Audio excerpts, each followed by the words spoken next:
بسم اللہ الرحمن الرحیم۔ السلام علیکم ورحمۃ اللہ وبرکاتہ۔ کیا طلقاء کی حکومت اور خلافت درست نہیں ہے؟ یہ جاننے سے پہلے ہمیں یہ جاننا ضروری ہے کہ طلقاء کون ہوتے ہیں، طلقاء کسے کہتے ہیں۔ آپ میں سے بہت سارے لوگ ایسے ہوں گے کہ جو یہ لفظ پہلی بار سن رہے ہوں گے، اور بہت سارے لوگ اس بارے میں جانتے بھی ہوں گے۔ تو اس لیے آئیے سب سے پہلے آپ لوگوں کے سامنے یہ بتا دوں کہ طلقاء کون ہوتے ہیں، طلقاء کسے کہتے ہیں۔ مکہ کے لوگ جو پہلے مسلمان نہیں تھے اور شروع میں وہ نبی کریم صلی اللہ تعالیٰ علیہ وسلم اور مسلمانوں کے دشمن تھے، پھر جب نبی کریم صلی اللہ تعالیٰ علیہ وسلم نے وہ علاقہ فتح کر لیا، یعنی کہ فتح مکہ ہو گئی، تو پھر وہاں کے لوگوں نے سوچا، جو وہاں کے کفار تھے انہوں نے سوچا کہ اب تو ہم مار دیے جائیں گے، ہمیں مار دیا جائے گا، ہم سے بدلہ لیا جائے گا۔ لیکن نبی کریم صلی اللہ تعالیٰ علیہ وسلم نے وہاں پر اپنی رحمت کا مظاہرہ فرمایا، یہ کہتے ہوئے کہ اذهبوا فانتم الطلقاء، کہ جاؤ تم سب آزاد ہو۔ تو ان جملوں کے ساتھ میں نبی کریم صلی اللہ تعالیٰ علیہ وسلم نے ان سارے لوگوں کو معاف کر دیا، اور نبی کریم صلی اللہ تعالیٰ علیہ وسلم کا یہ رحمت بھرا انداز دیکھ کر وہاں کی ایک بہت بڑی تعداد مسلمان ہو گئی، وہ اسلام لے آئے، اور پھر انہوں نے آپ صلی اللہ تعالیٰ علیہ وسلم کی صحبت پائی، اس لیے وہ صحابہ ہو گئے، اور صحابی ہو کر کے وہ دنیا کے تمام غوث قطب ابدال سے افضل ہو گئے۔ تو اس وقت جو لوگ مسلمان ہوئے تھے اور جنہوں نے صحابیت کا شرف پایا، انہیں طلقاء صحابہ کہا جاتا ہے۔ شیعہ رافضیوں کو طلقاء سے بڑی پرابلم ہوتی ہے، اور انہیں بھی، جو خود کو سنی کہتے ہیں لیکن ان کے سارے عقائد و نظریات شیعوں والے ہوتے ہیں، وہ شیعوں والی بولی بھی بولتے ہیں، انہیں بھی طلقاء سے بڑی پرابلم ہوتی ہے، اور وہ یہ کہتے ہیں کہ طلقاء جو ہیں وہ کسی بھی منصب کے اور حکومت کے اور خلافت کے حقدار نہیں ہیں۔ اسلام میں طلقاء کے لیے کوئی بھی منصب اور حکومت اور خلافت جائز نہیں ہے۔ ایسے ہی ایک شخص ہیں سنی نما رافضی، جن کا نام ہے ظہور احمد فیضی۔ یہ صاحب خود کو سنی بتاتے ہیں، لیکن ان کے سارے عقائد و نظریات شیعوں والے، رافضیوں والے ہیں۔ انہوں نے ایک کتاب لکھی، کتاب کا نام ہے صلح امام حسن۔ اس کتاب میں انہوں نے حضرت امیر معاویہ رضی اللہ تعالیٰ عنہ پر خوب تبرہ کیا ہے۔ اسی طرح ان کی دوسری کتاب ہے کتاب الموضوعات، اس کتاب میں بھی انہوں نے حضرت امیر معاویہ رضی اللہ تعالیٰ عنہ پر خوب تبرہ کیا ہے۔ تو شیعہ رافضیوں کے نزدیک اور ظہور احمد فیضی کے نزدیک بھی حضرت امیر معاویہ رضی اللہ تعالیٰ عنہ یہ بھی طلقاء میں سے ہیں، یعنی کہ فتح مکہ کے دن یہ ایمان لائے تھے۔ حالانکہ ایسا نہیں ہے، میں اپنی پچھلی ایک ویڈیو میں اس بات کو ثابت کر چکا ہوں کہ حضرت امیر معاویہ رضی اللہ تعالیٰ عنہ فتح مکہ سے 1 سال پہلے ایمان لا چکے تھے، لیکن اپنے ایمان کو چھپائے رکھا تھا، اور پھر فتح مکہ کے دن کھل کر کے اپنے ایمان کا اظہار کر دیا تھا۔ اس ویڈیو کا لنک آپ کو اوپر شو کر رہا ہوگا، اور نیچے ڈسکرپشن میں بھی اس کا لنک مل جائے گا۔ لیکن آئیے آج کی اس ویڈیو میں ہم اس بات کو ڈسکس کرتے ہیں کہ ان کا یہ جو دعویٰ ہے کہ طلقاء کے لیے کسی بھی طرح کا منصب اور حکومت اور خلافت یہ اسلام میں جائز نہیں ہے، تو ان کا یہ دعویٰ کہاں تک صحیح ہے اور اس کی کیا حقیقت ہے، آئیے اس بارے میں جانتے ہیں۔ اس دعوے کے لیے ظہور احمد فیضی کے پاس کچھ ٹوٹی پھوٹی، ضعیف سی، کمزور سی دلیلیں ہیں، تو اس کی وہ کیا دلیلیں ہیں اور ان کی دلیلوں کا کیا جواب ہے، یہ دونوں چیزیں ہم انشاءاللہ تعالیٰ آپ کے سامنے پیش کریں گے۔ تو ظہور احمد فیضی کی جو پہلی دلیل ہے، وہ امام ابن سعد اپنی طبقات الکبریٰ میں ایک روایت نقل کرتے ہیں۔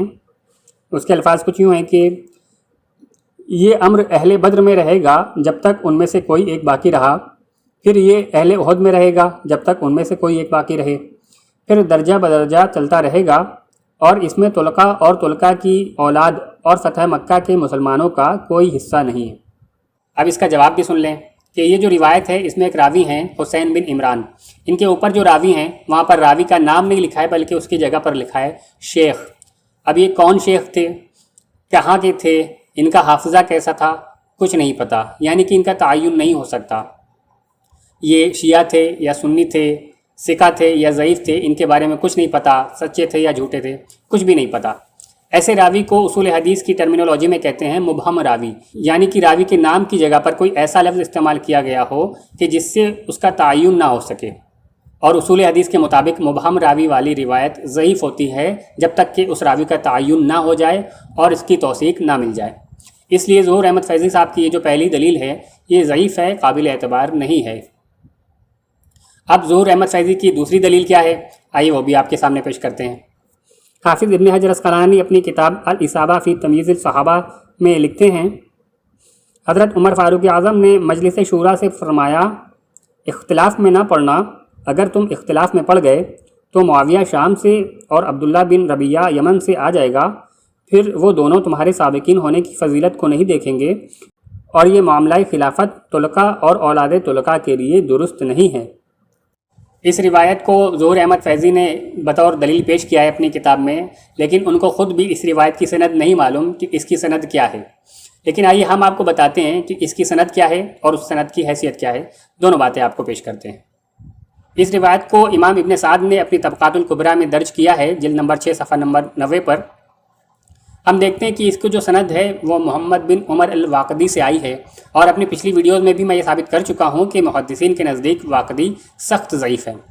آئیے پھر بھی میں ان کے بارے میں کچھ کلام محدثین کے آپ کے سامنے پیش کر دیتا ہوں۔ امام مزی اپنی کتاب تہذیب الکمال فی اسماء الرجال میں ان کے بارے میں لکھتے ہیں، امام احمد بن حنبل کہتے ہیں کہ یہ کذاب ہے، یعنی جھوٹ بولتا ہے۔ ابن معین انہیں ثقہ نہیں سمجھتے تھے، یعنی بھروسے مند نہیں سمجھتے تھے، اور کہتے تھے کہ ان کی روایت کبھی نہ لکھو۔ امام بخاری اور ابو حاتم رازی انہیں متروک قرار دیتے ہیں۔ امام مدینی کہتے ہیں کہ یہ صاحب 30,000 ایسی حدیثیں سنایا کرتے تھے جو کہ بالکل ہی اجنبی ہیں۔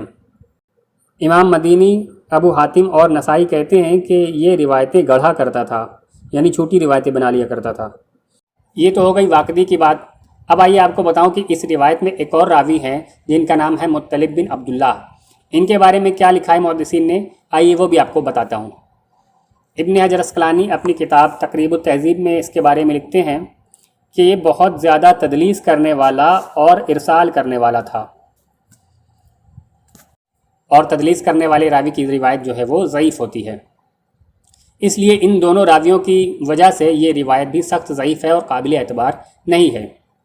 اب ظہور احمد فیضی کی تیسری دلیل کیا ہے، آئیے وہ بھی آپ کے سامنے پیش کرتا ہوں۔ امام ابن عبد البر مالکی کی کتاب الاستیاب کے حوالے سے لکھتے ہیں، معاویہ کا شورا سے کیا واسطہ، وہ ان طلقاء میں سے ہے جن کے لیے خلافت جائز نہیں، وہ اور اس کا باپ غزوہ احزاب کے سرغنہ لوگوں میں سے تھے۔ اب اس کا بھی جواب سن لیں کہ اس قول کی کوئی بھی سند موجود نہیں ہے، اور بلا سند کوئی بھی قول قابل اعتبار نہیں ہو سکتا۔ پھر بھی آپ کو بتا دوں کہ اس قول کے بارے میں امام ذہبی فرماتے ہیں، ابن عبد البر مالکی نے بغیر سند کے اس قول کو نقل کیا ہے اور یہ قول منکر ہے۔ حوالہ تہذیب الکمال فی اسماء الرجال۔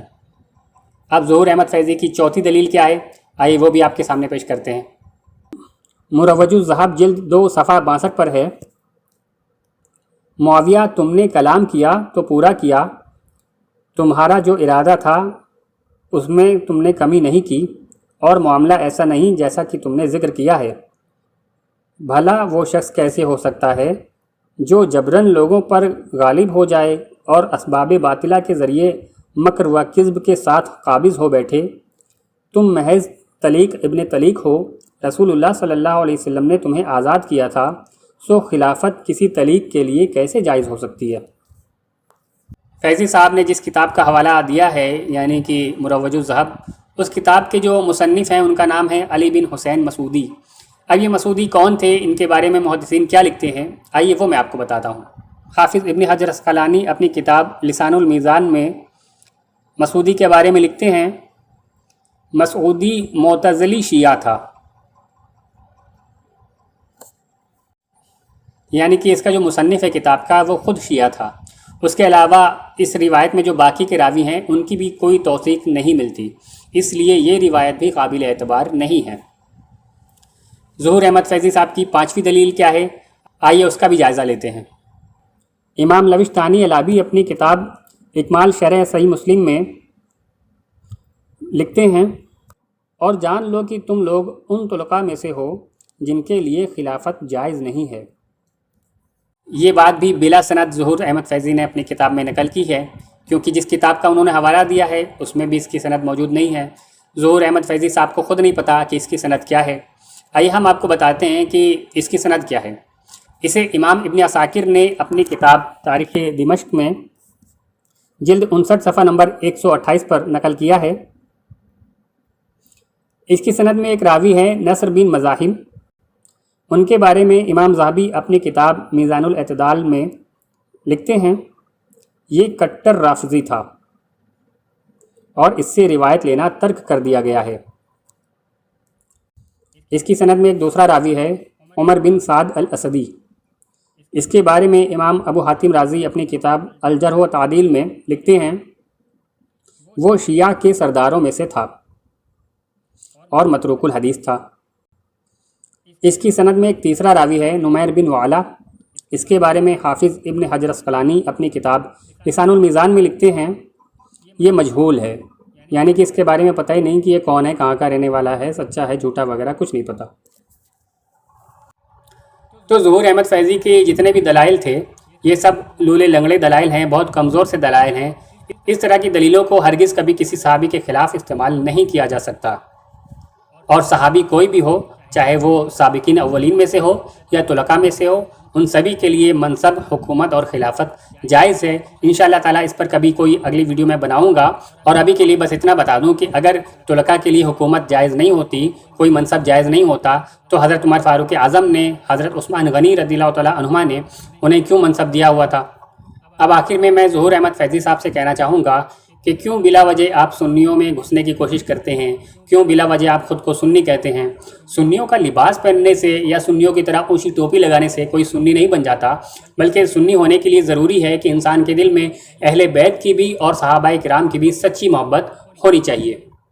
جو بھی شخص کسی ایک بھی صحابی پر تنقید کرتا ہے یا ان کے لیے دل میں بغض رکھتا ہے وہ ہرگز سنی نہیں ہو سکتا۔ جب آپ کے سارے عقائد و نظریات شیعوں والے ہیں، رافضیوں والے ہیں، تو پھر کھل کر کہیے نا کہ آپ شیعہ ہیں، رافضی ہیں، آپ کو شرم کیوں آتی ہے؟ امید ہے آپ کو ویڈیو پسند آئی ہوگی، اسے زیادہ سے زیادہ لائک کریں، چینل کو سبسکرائب کریں، اپنے دوست احباب کو شیئر کریں، ہو سکتا ہے آپ کے ذریعے کسی کی اصلاح ہو جائے۔ السلام علیکم ورحمۃ اللہ وبرکاتہ۔